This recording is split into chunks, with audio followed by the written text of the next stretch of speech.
We have beautiful weather here at Connecticut's Lime Rock Park, the foothills of the beautiful Berkshire Mountains. And here at Lime Rock, Bill, even though we have great conditions, it's a racetrack that can produce surprises.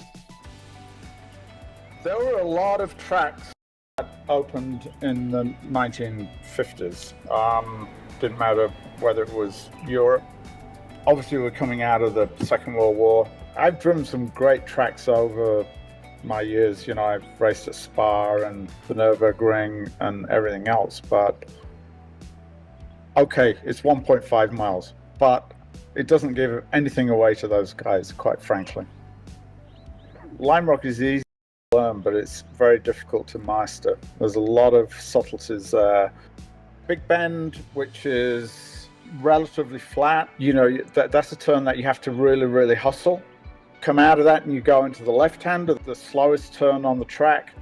Then you get to the big challenge, which is the uphill. To go fast in there, you do something that you're taught all of your life not to do, is you turn in early. But you have to trust the fact that when you turn in early, the hill is going to catch you. It's West Bend, it's pretty conventional. And then you go to the downhill or diving turn.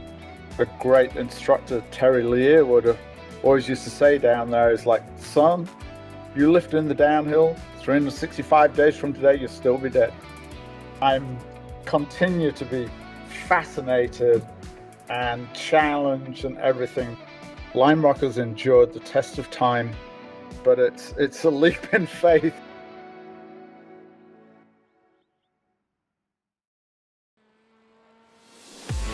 A tiny little bullring that packs a punch. Lime Rock Park is a small track with a big name.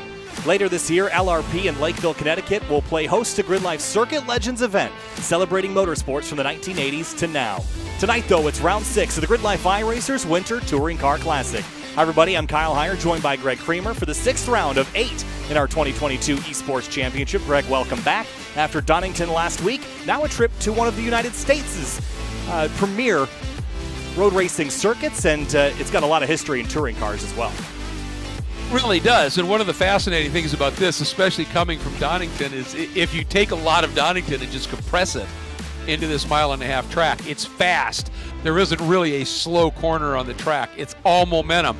In these TCR cars, with their abundance of downforce and the momentum nature of this track, they are just going to fly around here. And we've seen that played out in qualifying with some of the speeds that we've seen and how close the qualifying has been. This is going to be something special. And this, make no mistake about it, is a very tricky place.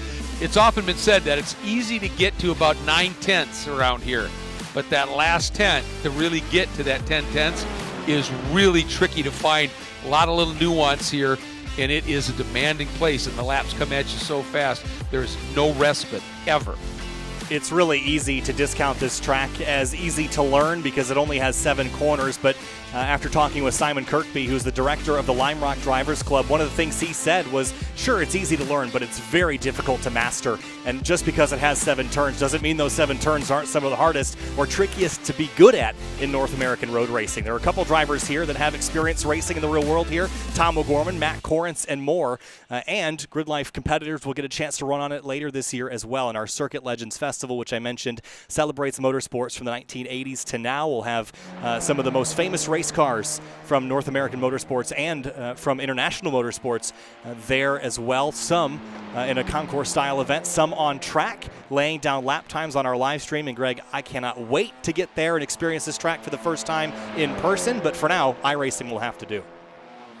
And it does a really great job of giving you the feel of it from the racing perspective. But one thing about this track that's magic is the ambiance. I mean, there is not even a piece of grandstand at this place, and it is renowned as being one of the best spectator facilities in the world. The huge hill that overlooks Big Bend and the left-hander is just packed with people during a race weekend, and there is an ambiance here that is really special. In this part of the track, the west end, that's the climbing turn, and right there was where John Morton had an immense wreck and flip in one of the Nissan GTP cars. And oftentimes in the really high horsepower stuff, you see the front end off the ground as they come up through that section of track. It's interesting, the west side of the track, huge consequence. The east side of the track, little bit more runoff, a little bit of room. It can still bite you.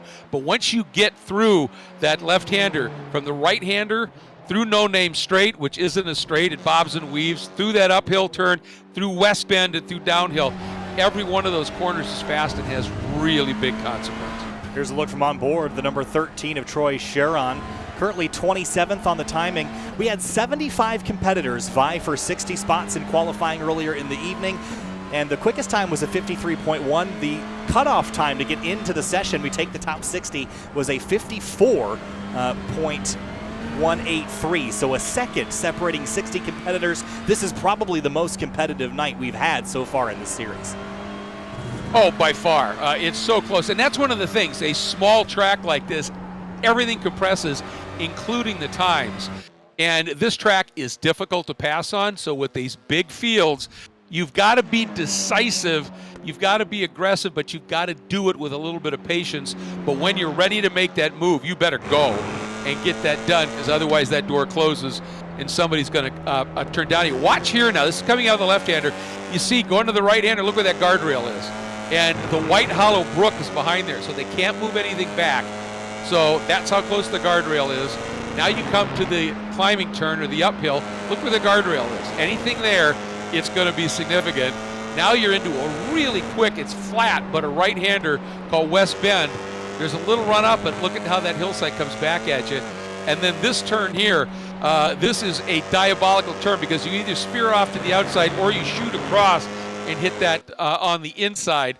I mean, this track is just loaded with consequence. That's why it's that bullring you mentioned.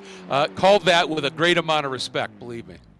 Tom O'Gorman, fourth quick on the timing and scoring at 53.573. Here's Peter Zhang, who continues to work each and every week. His practice probably more than anybody else, and continues to learn week in and week out. See him through turn 6, and look how close he is to the edge of the track on the entrance to turn 7, leaving nothing on the table there, Greg.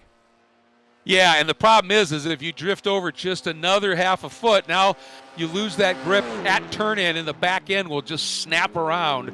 And we've seen some pretty big ones happen that way as well. And you can see you can use these curbs, but they do move the car around a little bit. So you don't want to attack them too much, particularly in that diving turn.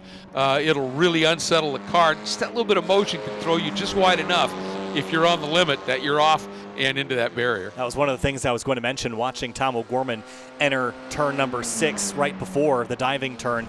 How little curb he used. He used essentially none there, because the apex curbs will send you skyward. The exit curbs you can use. You can drive all over those, and those aren't too big of a deal. But the apex curbs, you probably want to stay off, especially if you're next to other drivers. Tonight, you don't have a lot of room to work with here. This is a pretty narrow place for how fast you're going. And the average speeds, Greg, are very high for how small the place is in length. Oh, absolutely. Like I said, there's really not a slow corner here, so you're just flowing speed everywhere here.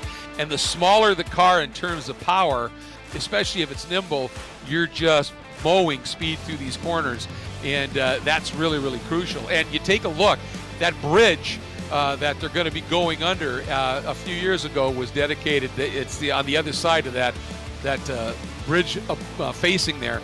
It says the Sam Posey Strait, and he is so connected to this place and has been for virtually his entire career.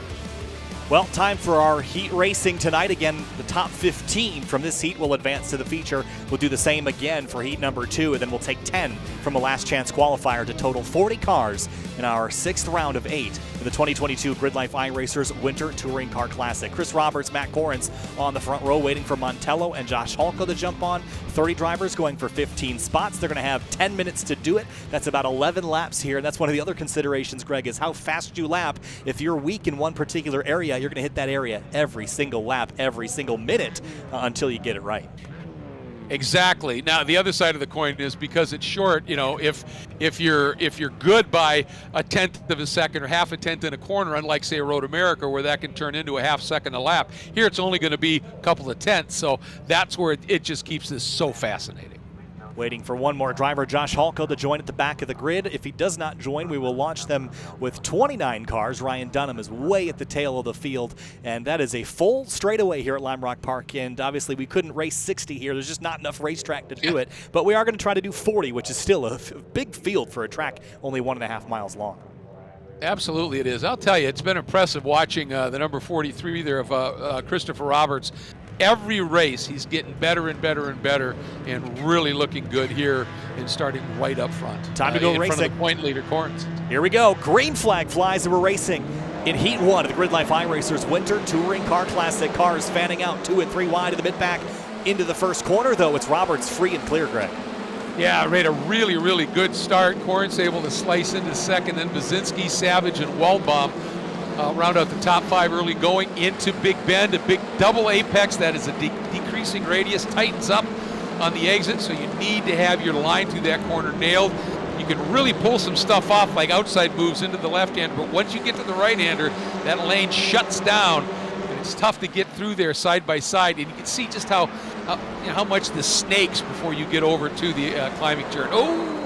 Trouble for Ito Waxman, and he's going to collect the 20 car as well, and everyone will have to shuffle around him on the uphill, but other than the 6 car, I think everyone else got through there without too much drama. Val DiPietro and Shreyas Venkataraju, they're side by side into the downhill.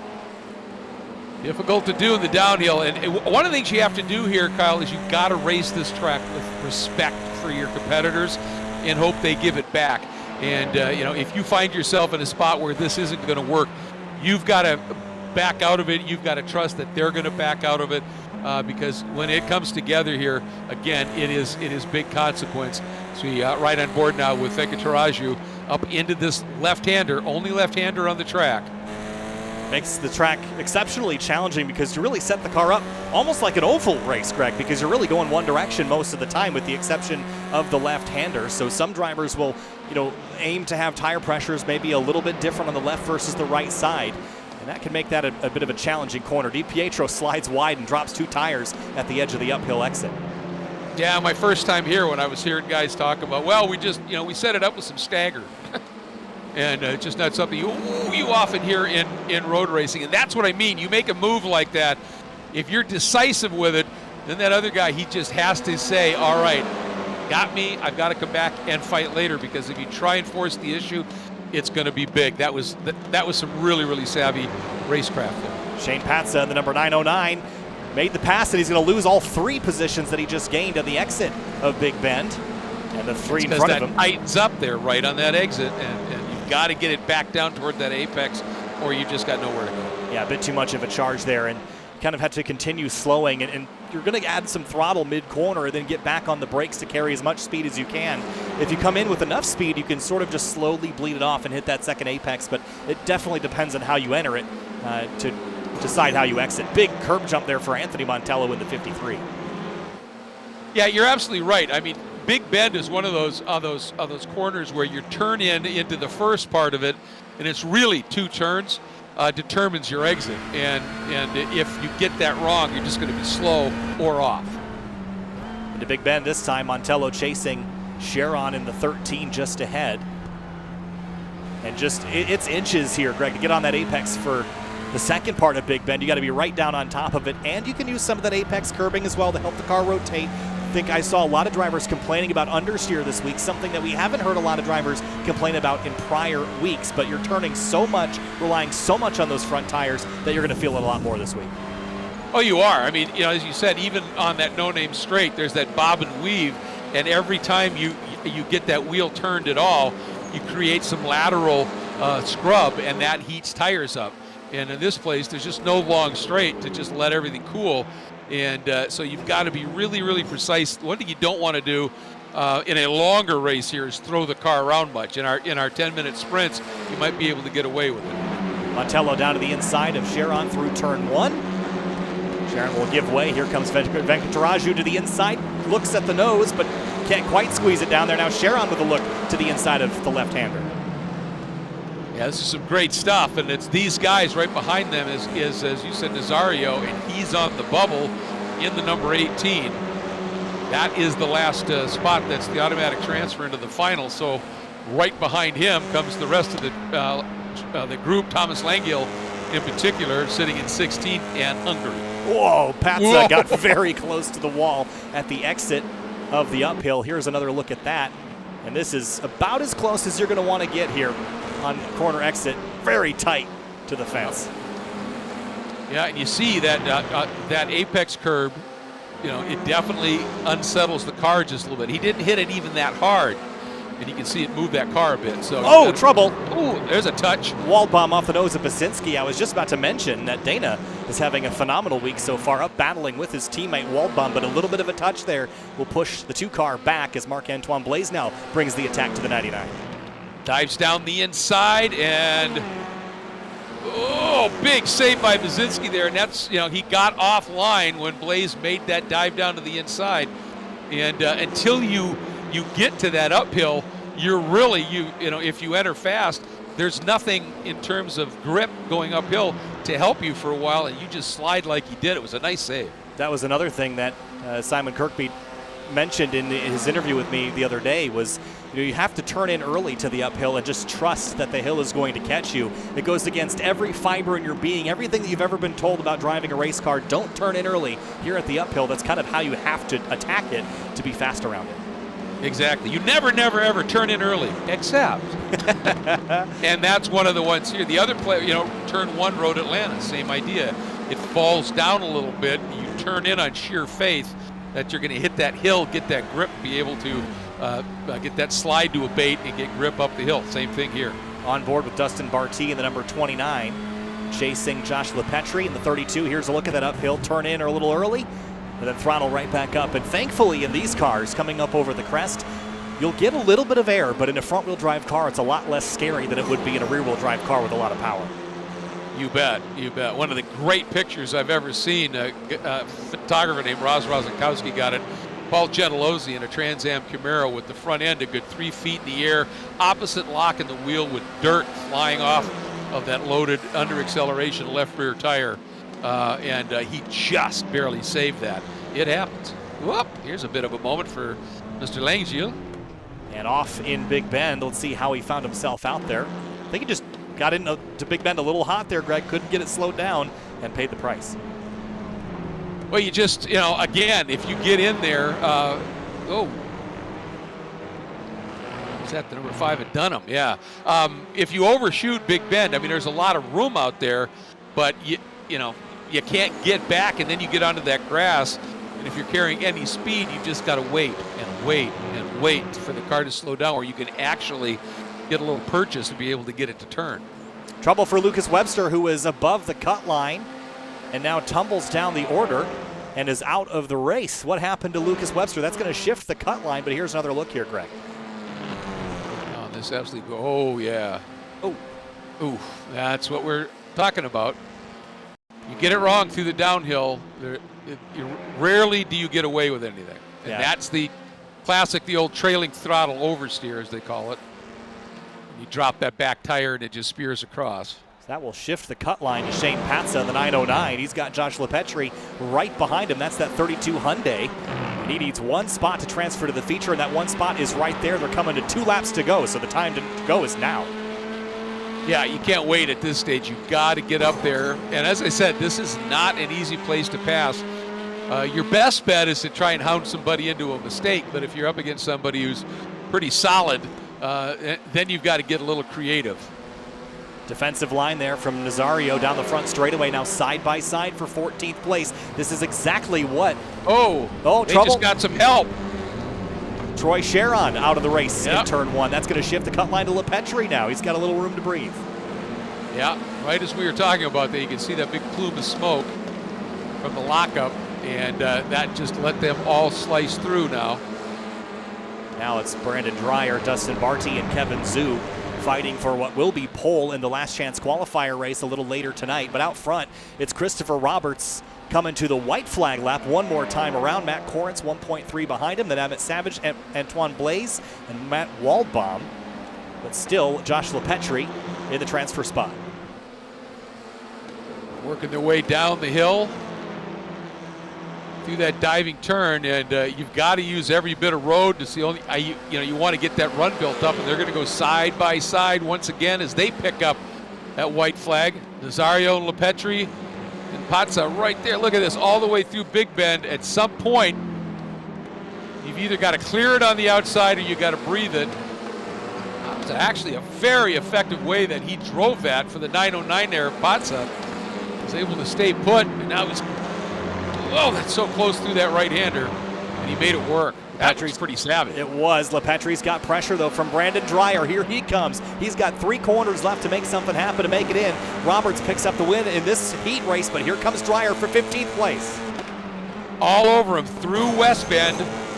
See how that curve you can eat. That's maybe the one you can at an apex. And now here we go, the big dive down to the inside. You've got to have some confidence in who you're racing with. It is going to be right to the line. Oh! Trouble behind him, and it's Derek James across the racetrack, and tank slaps the Armco and slides across the start-finish line through the grass. Will come home in 23rd place. LePetre is the last man in by 0.3 of a second in the first heat race, Greg. Wow. What good, great stuff that was. Woo-hoo, unbelievable. Yeah, and that incident could have been a lot worse. He scrubbed a lot of speed with all those tank slappers. Well, so there it is. Roberts continues to impress, though, doesn't he? Sure does, and trying to get there is the rest of the page there.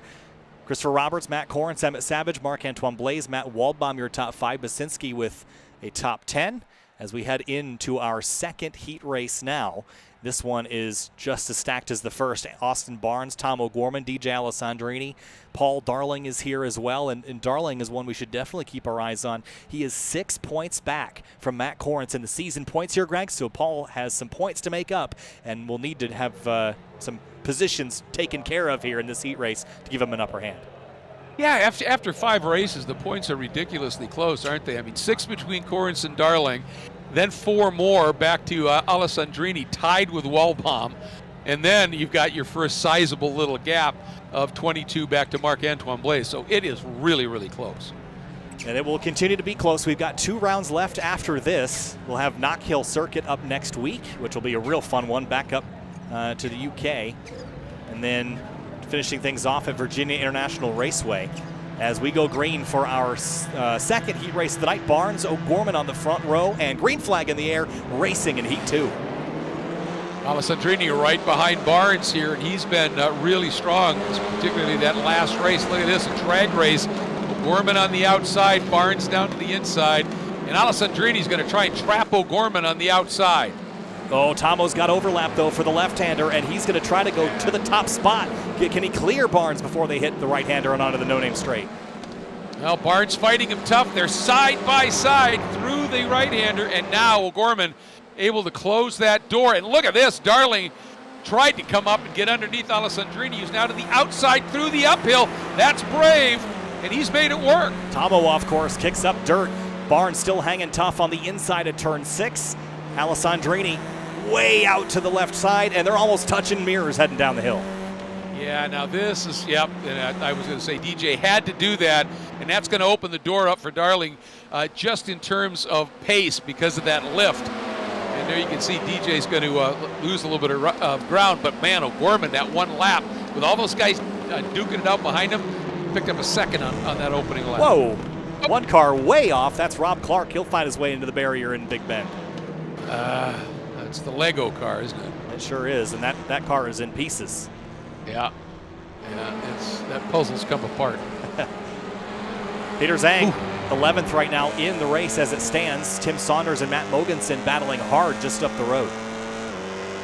And in that last transfer stop right now, the 717 of Drew Cleaver, and got a little bit of a margin to need to make up to Prasad, but he's also got a bit of space, almost a second back to Arteat. Couple of cars shifting around there. One car over the crest. Luke Tucciarone, I believe, was sideways in the uphill and will give that spot up. Alex Arteat now one spot out, and one car way off course. That's Prasad, the number 4. Gathers it back up and stays on track. Yeah, I'm not sure how much ground he lost on that, but that's. I think he may have not really lost a whole lot. He's still up into the transfer spots. He scored 13th right now. Really nose to tail, and I think we're going to see a lot of this tonight, Greg, when you're just within a half a car length of somebody ahead of you, and it's just so difficult to gain ground, especially when everyone is so close and so competitive, in this week in particular. Well, we got really from Alessandrini back to Montello is covered by the proverbial blanket here. I mean, that's how close it is. And as I said, it's difficult to pass here, and these cars run so close in terms of pace. And these drivers, if you're good, you could run up at that same pace, and you're going to be in these clumps. And you've got to hope for a mistake hope for somebody to, catch some traffic and have to check up. Or you could just try and force it around the outside like this. Michael Montello touching mirrors to Josh Rodig through Big Ben. That was a dicey moment. Gets the nose chopped off at the exit of Big Ben. Now tucks in back for the left-hander. And that's the one thing here. When you try one of these moves, it's actually better to ease just a little bit off the throttle and let the guy go than try and force it. And then you have to check up because it nulls that momentum that is so critical in these cars, particularly on this track.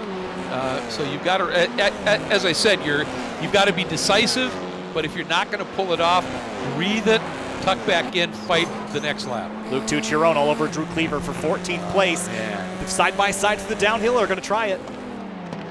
Yeah, I was announcing here during an IMSA race when they had the LMP Challenge category, and the two leaders in that category tried to go side by side through that downhill, and it was a mega wreck. And you really, really don't want to do that. At some point, you've got to give it up. Whichever, if one of the cars has half a nose ahead, the other guy better check up or it's going to be ugly. Rodig, the cork in the bottle here. Pennington all over Montello, who is chasing Rodig. So 3 cars battling for 6th as we head into the uphill. This is a great shot here. It shows how sharp that crest is and why these cars can get a little bit of air over the top. Yeah, everything goes really light, and a lot of times you will hear the engines just suddenly rev big time, kind of like going over a couple of the those brows at Mid-Ohio. It just gets so light that it'll spin up the wheels, and you've got to be ready for that and drive it accordingly. Watch this as Pennington comes down the hill. He's going to collect the inside curb here through turn number 7. Watch this car bounce. 1, 2, 3, 4. It's just very unsettled there, and it's really easy to turn that into a crash. Well, and that's one of the things when you have a track that's generally smooth, that's all momentum, and is constantly changing direction, you need a really stiff platform to be able to accommodate these quick direction changes. That means, of course, it's not going to be compliant over any kind of a bump. You know, cloud a curve like that, you're going to feel it. This was also an issue if you think back to our second round at Watkins Glen. Think the bus stop when we had a couple cars get sideways just by leaping curbs. Here, the big difference is that you're in an area where you can't make mistakes. Paul Darling way off course at turn 7, pulls it back on, but still 4th. Yeah, it was a great save, but that's what we're talking about. You run off over there, and once you get off the track in the diving turn, you need to just kind of straighten the wheel out and just hope it just stays straight until you can get enough speed off that you can rejoin. He did a nice job, but you can see it cost him some really hard-earned track position. Well, Tom O'Gorman is enjoying his lead right now. This would put him on the front row for the big race. He has won a race earlier this season, and so far in 5 rounds, we have not had a repeat winner yet. Tonight is a very strong candidate to be our first repeat night, and I think you'd have to put Tomo and DJ at the top of that list. Yeah, they're looking awfully good right now, and Roberts might be the one that from that first heat who looks to be really solid to maybe become a 6th different winner here. So it'll be fun to see how that all plays out. DJ's been able to stretch that margin back to Barnes, and now Darling has started to turn the heat up once again and try and come back after him as we go back and check out this tasty little battle between the 36's Saunders and Zhang right on his 6. Yeah, I mentioned Peter Zhang has been practicing a ton week in and week out to get better, and it is shown in his results. And right now closing in on a top 10 position here in the heat. That translates to a top 20 start for the feature, and he's far a ways ahead of his Not Fast Motorsports teammate Alex Arteat, who runs 15th in the transfer spot. Yeah, Arteat had that little moment early, and he's just been trying to recover from it, and has done a nice job to get up into the transfer. Right now, just clear of Ryan Finch. Heard the car peg the limiter coming over the crest there, so it's definitely getting airborne.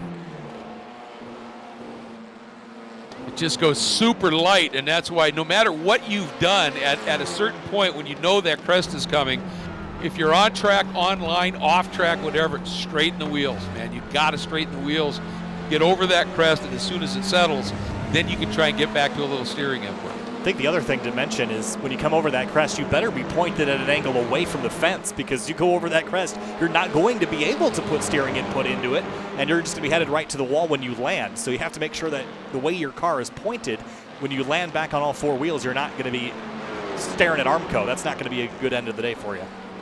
Absolutely right. And, you know, you can run wide. There is that little area to run, but before you get to that crest, as you said, you better make sure that car's angled back toward the track, not away from it, or you're going to have a long day. On the front straightaway now, 2 laps to go for the race leader, Tom O'Gorman.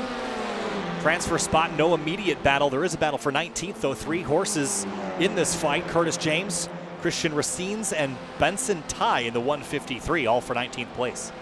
Yeah, they're having a really, really good battle here. That's one of the things I love about this is, you know, you may not be up in the battle for the win. You may even not be maybe in a position for a transfer, but you find somebody or some buddies that are, you know, fairly similar in terms of lap time, and then you get into these great battles. And it may not have been for the win, but now you finish the race, the heart's pumping, you're sweating, and you've just got this grin on your face. Well, that sounds a lot like GRIDLIFE Touring Cup as well, Greg. We had our first round of the season a couple weeks ago at COTA, and that was one of the things I heard, is that the drivers in the mid-pack really have a fantastic time because there's always someone to race. As we come across the line now, white flag for Tom O'Gorman, Alessandrini, Barnes, Darling, and Taggart, your top 5. And as mentioned, Darian Taggart running the ASM livery on this number 75. He's a driver we've seen in the past, but I think so far this is his most competitive week yet. And everyone should watch out. He'll be top 10 if he stays where he is. Yeah, he's really, really been on form, and you can see he's got 2 seconds back to Rodig. And it's just really, once he cleared Rodig, he's just been really, really precise and very smooth, and has just done a nice job. And Rodig's feeling some heat again from Montello, isn't he? Oh, and Montello just chucks it up the inside of the uphill, and look out, there's the tire bundles. And here comes Pennington with a big run. We're going to go 3 abreast. Well, and that was nice because I think Rodig realized that if he didn't give a little room, the 46 of Rodig was going to be in some real trouble, and he opened the door up just a little bit. That was some nice racecraft by both of them. Great action all the way to the stripe. O'Gorman picks up the heat race win. Alessandrini, Barnes, Darling, and then a whole bunch of drivers. Rodig, Montello, Pennington, Rodig, Saunders, Mogensen, your top 10 in that order. Took the timing a second to figure out who was where. It was that close. Yeah, other than O'Gorman and Alessandrini, everything was pretty darn tight in that top 10. I love seeing those packs come through. Well, let's have a look. Just put on a great show. Here's a look at your top 10 finishers from this one. O'Gorman, Alessandrini, Barnes, Darling, Taggart, your top 5, and then cutoff again. 15th and up is in, 16th and down is out. So Finch and Engel will be on the outside front 2 rows for our LCQ, which is about to kick off right now. Greg, this time 10 spots going into the feature race. So the cut line moves up, and so will the drivers that want to get in. Makes it just a little bit more fierce, doesn't it? You really got to get after it here. And this is going to be a really fascinating one to watch play out here, because there are some guys here that we have seen with some pretty good turns of speed. We'll see who can parlay that into a transfer spot and get into that final. I think Nick Nelson is one that I know he's got pace to get up into the mix, but he's been kind of buried the last couple of weeks in these LCQs. So I think we'll see Nick Nelson move forward. Brent Schneekloth we've seen. And Kevin Zhu as well has some pace. We'll see if he can move into the mix. Justin Barty, again, has run in GRIDLIFE Touring Cup, so we know that he also knows how to wheel both in the sim and in real life. So he'll have not a lot of work to do. If he just stays where he is, he will be in. But drivers on the outside looking in, Dunham, Crawford, Cleaver, Halka, Webster, and Moore have all run towards the front. Mike Herzens is back this week into Hyundai, way out back, 30th place. Green flag, we're racing. 10 minutes on the board here, Greg, in the LCQ. Nice launch by Dreyer. Really got away cleanly here. Drifts over and sets up. And here comes that whole pack of cars here. Side by side through Big Bend. You can see how it tightens up right there. And if you're in there, ooh, and there's a pretty aggressive tap. Whoa, Kevin Zhu's going to get the short end of the stick, and way off course he goes in the left-hander. Yeah, he initially saved it after that first hit he got. He got sort of unceremoniously dumped to the outside again. Elbows out. Yeah, that's true. Oh, one car sideways, and this is going to be a big one if they crash, and there it is, top of the hill, big one. For a second there, you thought he saved it, and then it just snapped around. That's the number 45 that had it go all wrong. It's actually surprising. That's Christian. Yeah. didn't collect more cars. I would have thought that would have been a much bigger mess than it actually ended up being. I'd agree with you. I thought it was going to be significantly worse than that. Into turn one. Here's a battle at 3 abreast back here. Thomas Moss, Derek James, Langeal, Crawford, all in a battle for 10th. This is for the transfer spot. This is going to be absolutely insanely furious here. Try and salvage it at this stage. Here is the number 35, James, looking, trying to get through, moves to the outside. Oh, look out. That's so tight there. Oh, man. Now, into the uphill. Still trying it side by side. And everybody made it, but you could see the momentum loss there. Oh, Mark Crawford, big understeer through turn 6. So leave him vulnerable. Derek James has a big head of steam, but jumps on the brakes before turn 7, touches the tires on the left. Some understeer, and Langeal's going to take advantage of that. Yeah, absolutely, and you can see if you're slow through West Bend and the guy behind you thinks I can get a run, if you could just continue to lead him into the diving turn, you're probably going to be okay. Somebody locking it up and having a big off, 21. Ryan Finch, he was right up into that. He was running an 8th. Oh, he's got a problem. He's got big damage, and oh, look out! Right back across the track. He's going to collect. I think that was the 60 car. Let's go back and see how this happened. He was all by himself into turn 1, and a car ahead of him gets loose, and then he gets loose as well, slides off course, and then right here, bam, into the tires. Yeah, it may have been a little target fixation. And broke something in the front suspensions. That will be night over for Ryan Finch, unfortunately. That's how quick it can happen. Absolutely. So Derek James continues to run in that transfer spot. Benson Ty, the teal car here, he's got some damage, but it's not holding him back. No. Transfer spot's right up the road in front of him. And Derek James has got, the issue he's got is he doesn't have clear track in front, so he's going to be dealing with traffic. So if Ty can get close enough, problem for Ty right now is David McAllister and closing on him really quickly. McAllister is right in that mix. Onto the no-name straight, very tight, and for third place, Dustin Barty and Engel side by side. We've seen battles up front turn into missing out on the race a bunch of times this season. I wonder if Barty had a slowdown penalty there because he just moved offline and let them go right by. Yeah, you can get those in the uphill if you get a little bit too aggressive on the inside curb, but they're not easy to get around here. You have to be pretty far off track. Here's Langeal in the grass on Crawford. Crawford was doing everything he could to dissuade him, but Langeal absolutely not to be denied and was finally able to get through. Crawford coming right back at him. But Langeal was able to get that car woed down just enough. And Crawford wasn't able to mount any kind of a counterattack. This logjam has brought Benson Ty and McAllister right back into the conversation for top 10. Again, only 10 drivers move on. If they're red on the timing screen, they are out. If they are black on the timing screen, they are in. And James, who we're looking out under the wing, he's in. And Benson Ty would move him out if he could get by. And what, we have a little over 5 minutes to go, so still half the race essentially. So we'll see what Ty's going to be able to dial up, if anything, here. Oh, whoa, right in front of him, Thomas Moss. Off course and collects the barrier. That might be it for Moss, and that will shift the cut line. Let's see again. We saw that it's just the tail end of it. I wonder if he dipped the left rear tire in the grass like we saw in the first heat race. And yep, right here. Yep. Does a good job of spinning it away from the fence, and that could have been a lot worse. It could have been, but there's a lesson there. If you realize you're going to run wide at the exit of the diving turn, the first thing you should do before you go off the track is, again, straighten your wheels. Don't try and get steering input, because then you're going to get those rear wheels are going to drop and you're going to have front input, and it's just going to pivot like that. Just straighten the wheels, run a little wide, gather it back up. It's a tough lesson to learn, but it's a critical one around here, because at some point when you're racing at Lime Rock, you're going to drop a tire or two at the bottom of the diving turn if you're pushing. So that will move the cut line back to David McAllister. He is in. Ryan Dunham in the number 5 is out. He's got Thomas Langeal behind him in the number 20. So that is the transfer. Meanwhile, whoop, as Dunham slides out and will give up the spot to Rob Clark. Meanwhile, for second place, they're going to trade spots. Nelson and Engel side by side into the uphill section. Ooh, really wide over there. And he was able to carry a fair amount of speed there, wasn't he? And able to make it work. But Engel is just relentless in his attack here. And look at the margin up front that Dreyer has.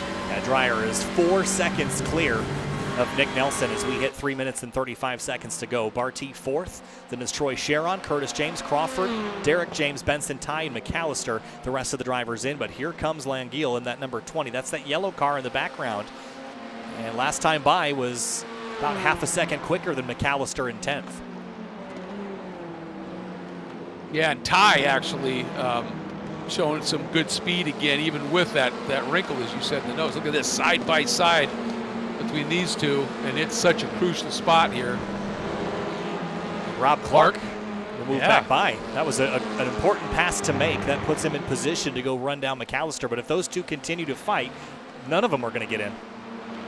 Well, that's the thing. At a certain point, you've got to, even if you're out of the, you're one spot out of the transfer, the guy behind you who's really going to be anxious needs to say, look, if I dive up on the inside, and they may have just got help. Oh, man, big hit for Langeal and McAllister. Yeah, he went skyward, didn't he? Oh, this is going to hurt. Oh, man. Yeah. Salt into the wound there. Let's go back and have a look. Gets into the back of Benson Ty. That's what gets him sideways originally. Then coming up here, corrects it and gets slammed into. Yep. By Langeal, who has nowhere to go, just coming up on the incident too fast to do much about it. Yeah, Clark was he was in the right spot when that happened to be able to go evasive. Another look at it from onboard Langeal here. This is going to hurt. Look how close that was. Oh. And then doesn't have any brakes and just goes straight into the outside wall. Yeah, there was no lockup or anything, was there? So that initial hit sheared something in the braking system. Minute 43 to go. That means 2 laps left for Brendan Dreyer. And now 9th place. Benson Ty, big slide, and here comes Rob Clark for 9th. Big crossover, top to bottom elevator move, and he's going to go to the inside for turn 1. Big defensive move there by Ty. Wow, that's 3-4 moves here. I'm not sure what the iRacing stewards are looking at here, but that's too many. That's blocking by most definitions these days. And I guarantee you that had there been another move, that would have been a self-policing block. Yes, it would have. And here's the thing, Greg, is that both of these drivers are currently in. I don't really see a reason to race each other that aggressively. They're almost 4 seconds clear of the next car. They have 1 lap left to go. You're both in the race as it stands. Whether you're 39th or 40th isn't going to be that big of a deal. Getting into the race is the important part, so eyes on the big picture here. Yeah, you took the words right out of my mouth. I was going to say this to me is an absolutely pointless exercise in a potential wreck that just hasn't happened. And just calm down. You got, last lap, you're well clear of anybody behind you. Just bring it home. White flag now for Brandon Dreyer, and this has been an excellent race for him. He just set sail and is free and clear by 5 seconds. And this is the kind of pace that we'd expect to see in a mid to upper mid-pack driver. So he's going to have some work to do. He'll start 30th, but I think he could probably end up 15th or even as high as 10th if he gets his mind set to it and goes after it. Dreyer's going to pick up the LCQ win. Here he comes down the hill, and he really has had just a superb race with Engel and Nelson fighting a lot behind him. That certainly helped him here. And Engel actually has a quicker lap than Dreyer did for their best lap by a 10th. But that's a classic study, isn't it, of what happens when you get into a scrap and somebody has got clean track and you don't, and it can balloon like that. Well, Ty and this Clark little battle, they survived. They might want to be fist fighting each other in the paddock after that one, but they're going to come home 9th and 10th. They are in the race after all that drama. Wow. And right there, you can see that little ribbon of water right there. This track is literally laid down between 2 creeks. And that is the White Hollow Brook, it's called. And that's why you can't move stuff with this track. And it's a big reason it stayed to be just the traditional Lime Rock layout for so many years. Sorry, I talked right over that graphic, but no, all good. I mean, the top 10 great there, guys. Yeah, I mean, it was a fantastic race. Brandon Dreyer, Ryan Engel, Nick Nelson, Dustin Barty, and Troy Sharon getting the top 5 there. But Greg, we've got a minute here while we get set for our final race.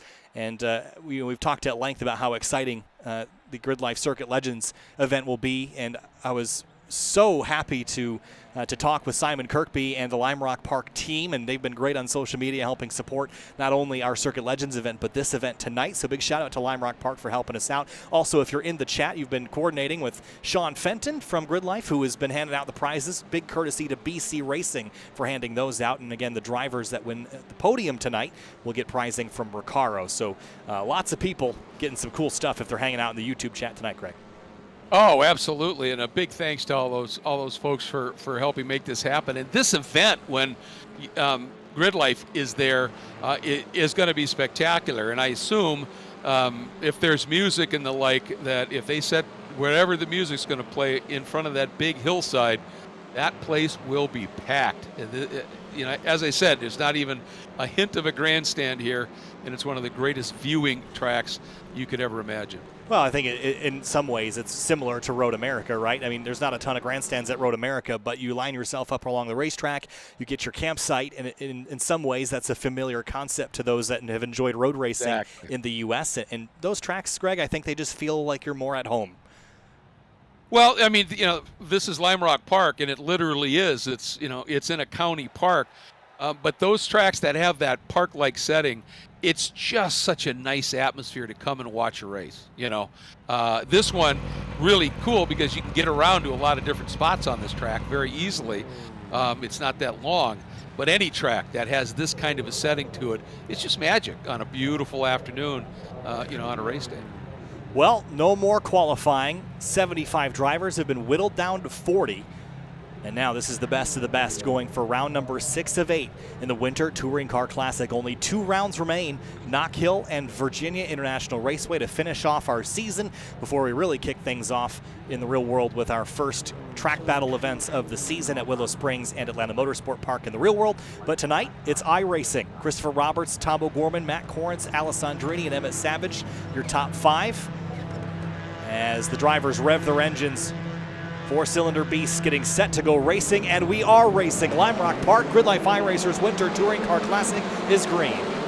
Boy, Roberts got it way well. The question is, how about O'Gorman? And right now, Corrins is down and underneath Tomo, down into turn 1, into Big Bend. Yep, Corrins is through. That's huge. Big move there for Corrins, especially defending the points championship from Paul Darling, who's 8th. We get everybody through turn 1 in the right direction. That is an unbelievable accomplishment with 40 drivers here at Lime Rock. Now we got one spinning. It's Dana Basinski, and he tumbles down the order faster than I can grab him on the timing screen, but he spun that car around. I think he's off course, and then he's the only casualty thus far here as we head to the uphill. Yeah, that's impressive. And I mean, you know, on a track like this, the smart thing is survive the first lap, then go racing.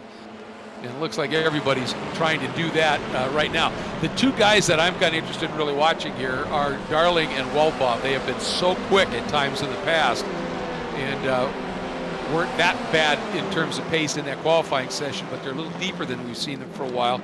Now things are getting a little more fierce, aren't they? Yeah, here's Pennington, Max Bauman, Mogensen, Taggart, Montello, all in a fight. This is for about 13th place that they're fighting for. And that front straightaway was a pretty wild place, 2 and 3 wide, and now some bumping front to rear, stack up an accordion effect. A couple cars getting some front end damage. Yeah, you get into these big scrums like this, and somebody has that little bit of a momentum scrub, and it's so easy to tap them, and then everything gets exaggerated. Wide run through there. Another one coming here. Ooh, that's some close stuff. That was Crawford, I think. Yes, and Bauman. Is that Ty right at the back? I believe so. Yes, Benson Ty in the 153. 1 car out of the race so far, Luke Tucciarone, who did not take the green flag. Dana Basinski down in 39th, the only driver that was out on the opening lap. Clark and Barty fighting for 32nd, but this is for 17th. Bauman and Montello. Good move by Montello there, just waited. Oh, then I think there was just a little tap there. Loosened him up, as they say. The slightest of touches. Yeah. Doesn't take that much. I mean, you know, you think about it, when you're on the absolute edge and there's and that's exceeding that edge. Just grazed that barrier. See if he's able to keep going here. But when you're on the edge, and there's a reason they call it the edge, you're just hanging on, and just the slightest tap is enough of that centrifugal force to get that to break away. Marc-Antoine Blaise and Matt Waldbaum nose to tail, and Paul Darling is in this mix as well. Darling has some work to do here, Greg, if he wants to continue his assault on Corrins in the points. Look at Waldbaum, big dive on Marc-Antoine Blaise and clears him for turn one. Darling wants through but can't get there. Yeah, it was a nice move by Waldbaum. Blaise saw it, let him through, but made sure that he shut the door on Darling. And so that was some pretty savvy racecraft and track awareness by Marc-Antoine Blaise. And he's been somebody that has had his moments of really impressive pace. And now Darling getting that little bit of frustration. The headlights are flashing. Anthony Montello tumbled down the order, so he has fallen to the back of the pack now as these two continue to beat and bang for 7th place. Blaise's rear bumper has the Audi logo imprinted on it. Firmly. And wow, look at this big move here on the front straight.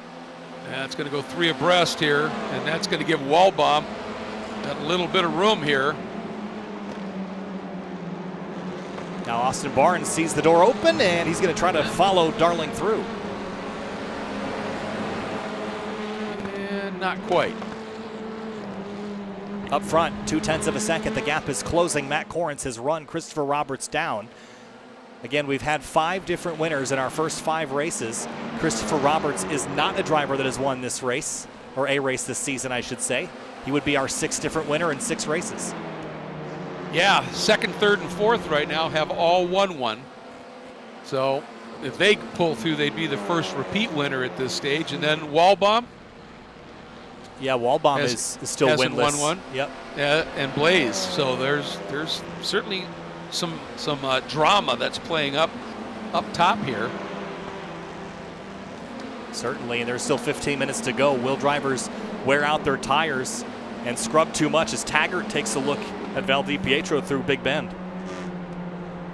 Well, now we're into a 20-minute race, and so you can definitely damage these tires a bit. Oh, Taggart right there. Well, he got shuffled by he did. Matt Mogensen, who knocked him out of the way through the right-hander, so it's getting physical out there for sure.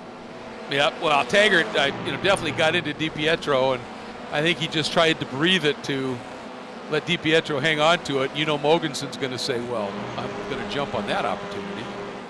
And it looks like Barnes coming after Blaise really aggressively here through the diving turn. Oh, every bit of track plus some drops 2 tires on corner exit, keeps the foot in it, and carries some great speed.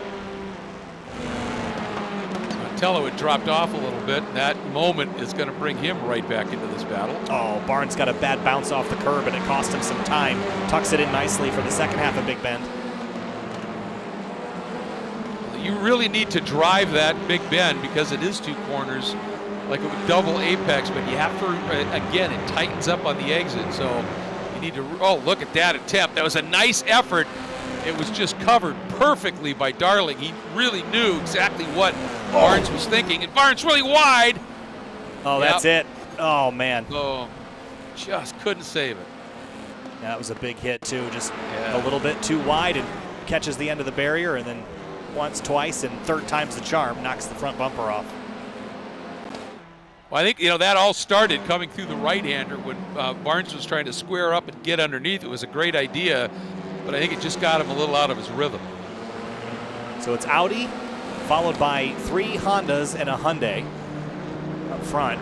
Roberts continues to run some of the best laps of anybody. Corrins and O'Gorman nose to tail. This is where it can be frustrating. Following in tow here, Greg, it's so hard to get an advantage that Tomo and Alessandrini have to be nearly perfect if they ever want a chance to get by guys as good as Corrins and Roberts. Absolutely. You've got to hound them. You've got to hope they make some little mistake here. And just something to note, you're right, Roberts a 53.09, but Corrins, O'Gorman, Alessandrini all in the 53.1s, but so are Waldbaum and Darling for their best laps. So they've got speed. They just need to get up to this battle. Yeah, and do it without taking too much out of their tires. Yeah, the top 4, it's a breakaway. It's 1 second back to get to Savage in 5th. But the battle for 12th is still ongoing. DiPietro and Taggart, they're still nose to tail, and Mogensen's here as well. Yeah, these guys, this has just been a superb battle from the off, hasn't it? It hasn't died down, and this is, again, Audi, Honda, and Hyundai. 3 distinct, different handling cars, and I would have thought that there would have been a car to have this week. We've been talking about balance of performance a little bit as the season has gone on. All the cars are very equal. The cars are balanced in such a way that they all have their advantages, but here at Lime Rock, it seems like they're all pretty much on equal footing. It certainly seems to be the case, absolutely, and you know, some of that is, you know, again, this track is short, fast, and if you get a decent setup on it, there isn't really a slow corner where you're accelerating hard out of. You know, once you've got your speed up, you're just maintaining it for the most part, and you know, when you go through these corners, you're not getting rid of a huge amount of speed. In the straights here, there aren't, you know, you're not building a massive amount of speed. So this is all momentum and handling, and they all are doing a really superb job, and the cars clearly are really equal in this race. Matching each other's tire tracks at the moment as we approach the halfway point of this race. 10 minutes and 50 seconds to go, and Christopher Roberts' lead is now expanding slightly. It's 0.7 seconds as Corrence has fallen into the clutches of O'Gorman, and Tomo, I think, is getting stronger. Yeah, I think you're right, and Roberts' last lap, he was the only guy below a 53.2, so you're right, that clear track is certainly helping him, and he is just driving mistake-free at this point. Just the precision of these 4 guys up front is just a joy to watch from this camera angle. You know, where they're placing the cars, it's consistent virtually every lap. They're right to the edge, never over it. It's amazing to watch. This is such a precision-based racetrack to carry good speed through some of these faster corners. Roberts a little wide through the uphill. Might have lost a little time there. The runoff area kind of banks away from the track. It's a little off camber, so if you go a little too wide, you can find yourself understeering even worse. Yeah, absolutely right. I mean, you know, you can get into that runoff area, but I don't think you want to be more than 3-4 feet into it with those left side tires because of exactly what you're talking about. But if you're well placed there, you can actually use it to open that radius up just a little bit, and when you're really on your game, that can be worth, you know, a quarter of a tenth here and there, and that makes a difference. Look at this move by Pennington, trying the big outside move. Pennington on Rodig here. Can he cross him up for a look into the left-hander? No, has to lift. Yep. Michael Montello up in 9th. They can see him in the windshield. And some more battles. Rob Clark, Ryan Persad in the number 4. And here comes, I think that Alex Artea just in the background there in the red Not Fast Motorsports car. And Crawford in the background has got a mirror full of Max Baumann. Oh, he absolutely does. Boy, did he get through the left-hander well. Crawford, you can see it immediately gave him just a little bit of breathing room. It's not much, but anything helps. Well, speaking of breathing room, Corrence has none. Here comes O'Gorman for second. Well, we're at under 10 minutes, under 9 minutes now. And Tomo must be saying, all right, tires are feeling good. If I have any hope of getting up to Roberts, I better get around Corrence right now. Wider entry for the left-hander. Trying to set up something on Corrence for the no-name straight here, but really your passing opportunities when you're this close on pace. It all comes down to that first corner, Greg, so the rest of the lap is just setting it up. Look how close O'Gorman is in the uphill. Yeah, he's trying, and right there you can see he's trying to force him into that mistake. And that is the easiest way to make a pass around here, is if the other guy makes a mistake and lets you through. So relentless pressure is all part of it here at Lime Rock. And Corrence, you can see he's now, I think he's starting to feel that a little bit. He's running wide a couple of spots. The problem for Tomo is he's got DJ doing the exact same thing to him. Yeah, not a lot of room to work here, but we know that Alessandrini and Corrence, you know, while perhaps respectful off track, their on track battles have been extremely fierce this season. Think back to Watkins Glen. They were leaning on each other lap in and lap out. So I think, if anything, Alessandrini is going to be helping O'Gorman here. Not much you can do from a team perspective at a track as small as Lime Rock, but he can cut Tomo a break, and that might be useful here in the last 7 or so minutes.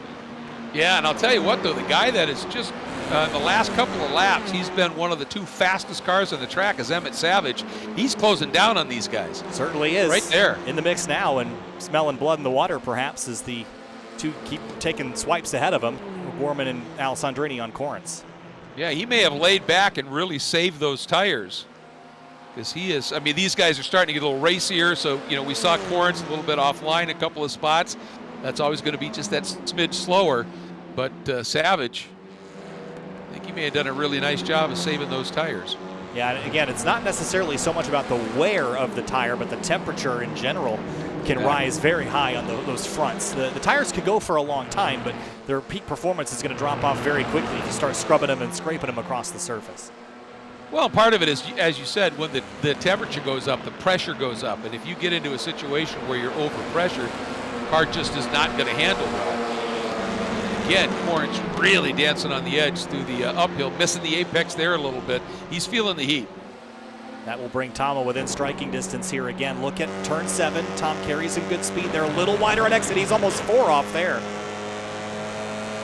I think Corrins maybe had dropped his lefts a little bit. Tomo exceeded that, and I was wondering if that was going to give DJ a little momentum, but he just wasn't quite close enough. Now Tomo got a great run into Big Bend, and now there's that diamond I'm talking about. He got a great acceleration run here.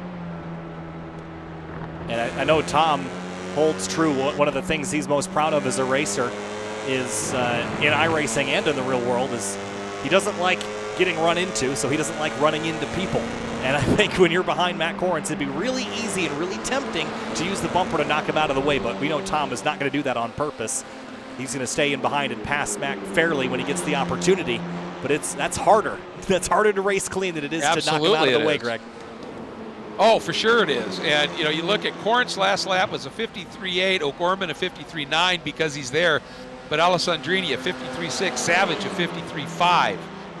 So Savage right now is the quickest car out there. Part of it because I think Corrins is becoming a little bit of the cork at this stage. And the pressure is building. Alessandrini hunting for also behind him, Waldbaum and Darling rather. They're having a great scrap for 6th place, and Darling a little off pace from where we'd expect him to be based on his previous performances, and this is going to be a bit of a loss in the points if things stay as they are. Yeah, absolutely. And, you know, for Waldbaum, who's in the top 4, tied for 3rd in the points, this will just tighten those up just a little bit more, assuming he can hang on to it. Under 5. 4 minutes and 35 seconds to go, and now O'Gorman has Alessandrini right behind him. How patient will DJ get? Tomo thinks not very. Yeah, he went a little defensive there.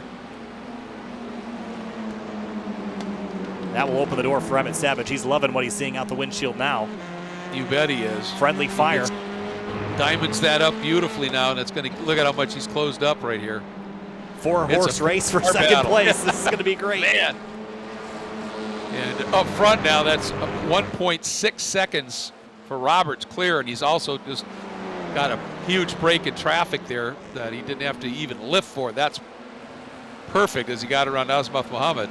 Well, that car in particular will be very interesting to the following quartet, because if they catch him in a bad spot, at basically anywhere but a straightaway, that could really mix things up and turn the blender on here in the last couple minutes.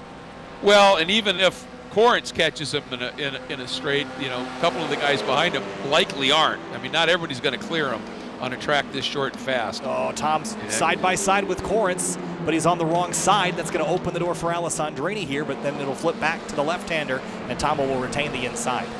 Yep, you see that DJ there had to check up and tighten his exit, which pinches the radius, so he lost a little bit of that momentum, and these guys just Rodig back through. Rodig on Pennington. Oh, look out. Yeah. They're leaning on each other still. Checking back a little deeper in the field. Rob Clark, Brandon Dreyer, Ryan Persad, all in a mix. Just getting the camera around to the other drivers in the field before we go back to that quartet battling for 2nd for the final few minutes. Yeah, and that Rodig-Pennington battle is for the last spot in the top 10. Ooh, somebody had an off there. Whoa. Rodig a little wide. Nose to tail into the downhill corner as we come to about 3 laps to go, and O'Gorman is right back on Corrins through Big Bend. He just needs a little bit of luck for Corrins to make the tiniest mistake to open the door. Yep. And I mean, let's give it to Corrins, Tomo, Alessandrini, and Savage is now there, but not a touch. You know, they've been, you know, super respectful. And there you see Corrins recognizing, oh boy, here we go. We're coming up on some traffic. Well, they might catch him on the front straight, which is the ideal place to catch him. This is the closest battle on the racetrack at the moment, except for Sharon and Engel in 26, so we'll stay here for now. 2 to go. Tomo again dropping those lefts just beyond the edge of the curbing, but not enough to really steal any speed. Look at this group of 4. Corrins, see him slip a little wide there. That's where Tomo squares it up, doesn't he? Got to stay protective, though, and he does. Corrins Yep. will stay track left. Yep. And that's really been his most vulnerable position, but he's been able to defend it, and Tom has not been able to get a good enough run into turn 1 to have a look. All right, now up in the graphic. This time they might catch him. Well, they might get him on that front straight now.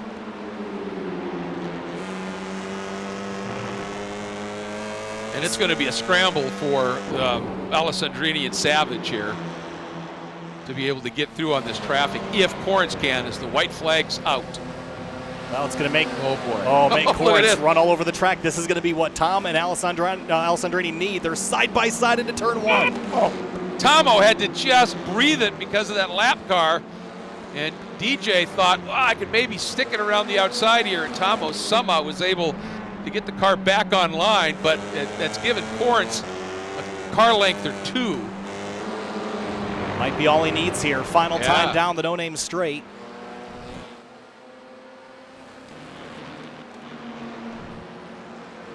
Wow. Here we go. Alessandrini takes a look. Hunting. And here they come. Here we go. This is the one, and it looks up front like we may get our 6th different winner, but this battle for second is just insane.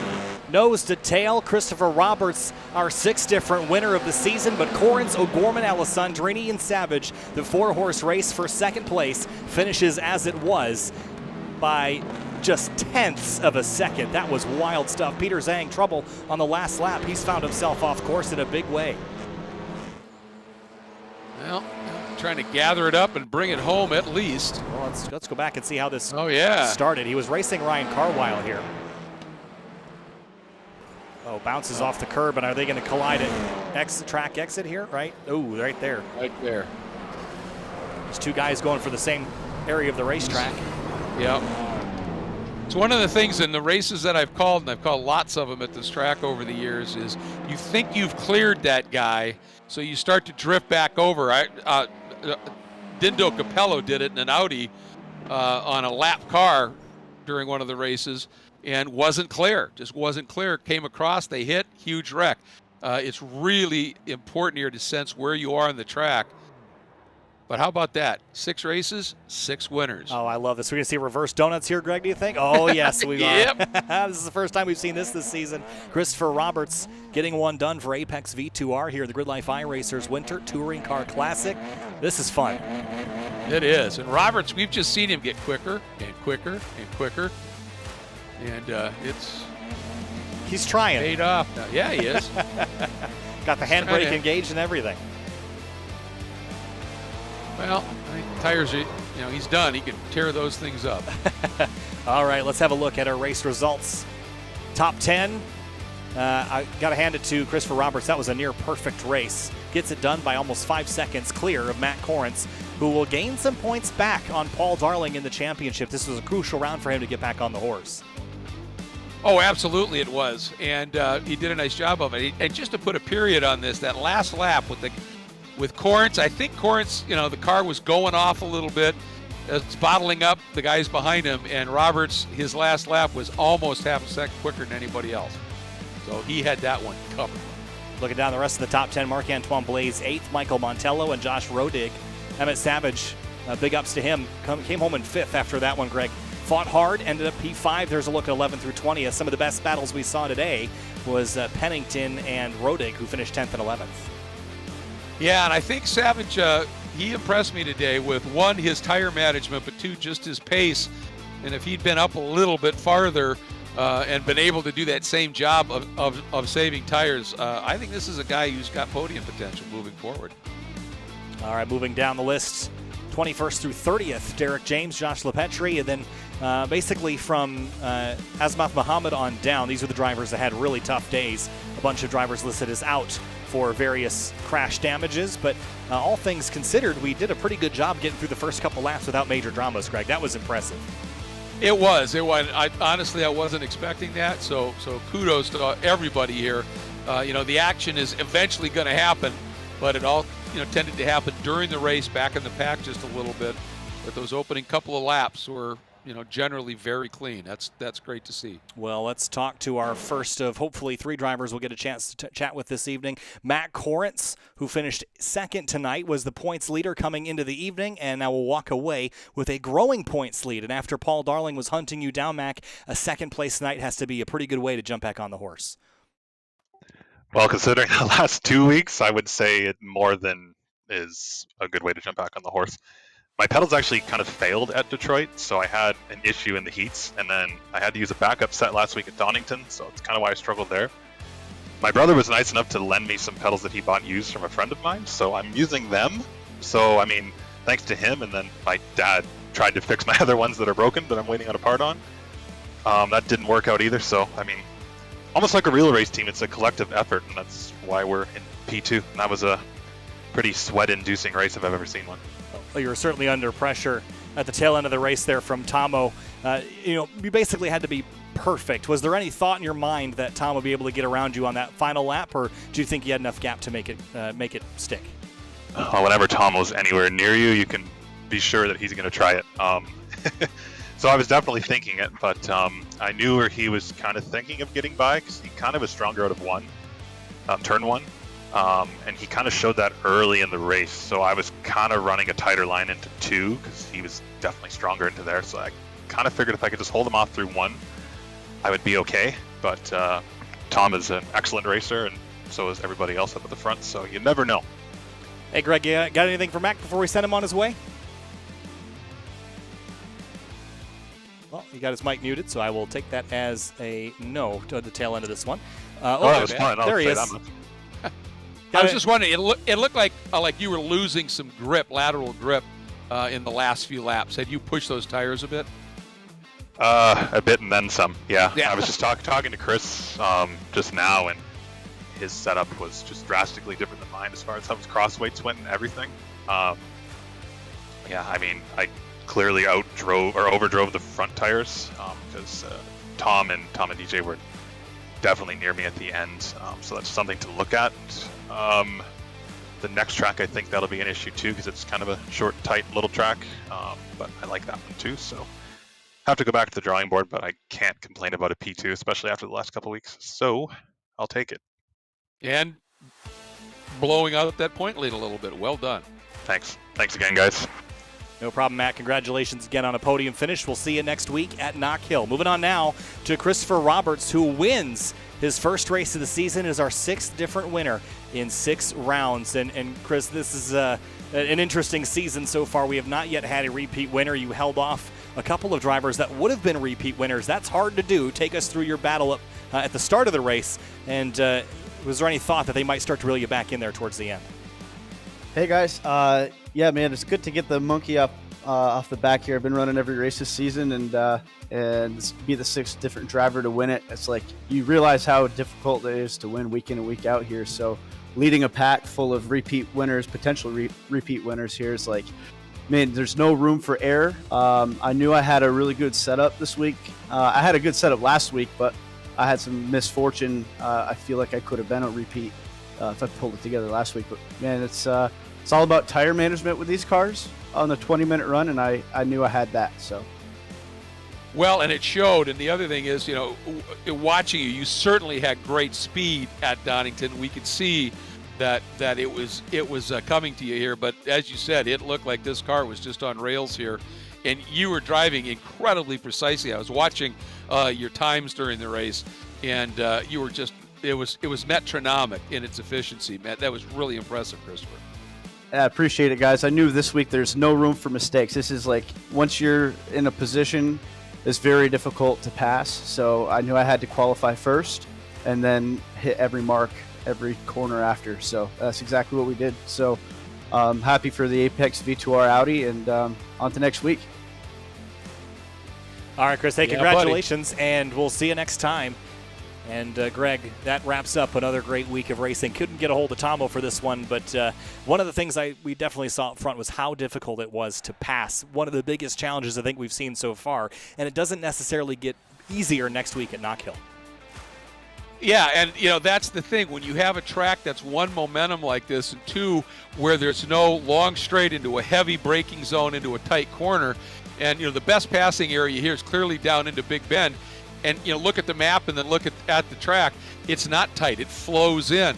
So you've got to either get somebody to make a mistake and get a huge run on them, or eventually you've got to just get aggressive and start doing some rubbing. And that's not always a popular play. And I again, from Corrence through O'Gorman, Alessandrini, and even Savage when he caught him, he didn't just try and barrel through. They raced with a lot of respect. And, that finish was just fabulous. It was fabulous, and there's more to come. 2 more rounds left in the 2022 GRIDLIFE iRacers Winter Touring Car Classic. And, again, make sure that you're following GRIDLIFE on the social platforms to keep up with the last couple rounds. Big thanks again to Recaro and BC Racing for providing the season-end prizing, as well as podium prizing and prizing to those watching in the YouTube chat. Again, it's been great to have the support of BC Racing and Recaro throughout this season. 2 rounds left, Knock Hill next week. We'll see you there. Kyle Heyer and Greg Kramer with you next time, Knock Hill next week.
Beautiful weather here at Connecticut's Lime Rock Park, the foothills of the beautiful Berkshire Mountains.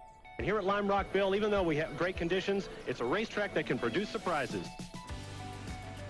There were a lot of tracks that opened in the 1950s. Didn't matter whether it was Europe. Obviously, we're coming out of the Second World War. I've driven some great tracks over my years. I've raced at Spa and the Nürburgring and everything else, but okay, it's 1.5 miles, but it doesn't give anything away to those guys, quite frankly. Lime Rock is easy to learn, but it's very difficult to master. There's a lot of subtleties there. Big Bend, which is relatively flat, that's a turn that you have to really, really hustle. Come out of that and you go into the left-hand, the slowest turn on the track. Then you get to the big challenge, which is the uphill. To go fast in there, you do something that you're taught all of your life not to do, is you turn in early. But you have to trust the fact that when you turn in early, the hill is going to catch you. It's West Bend, it's pretty conventional. And then you go to the downhill or diving turn. A great instructor, Terry Lear, would have always used to say down there, is like, son, you lift in the downhill, 365 days from today, you'll still be dead. I'm continue to be fascinated and challenged and everything. Lime Rock has endured the test of time, but it's a leap in faith.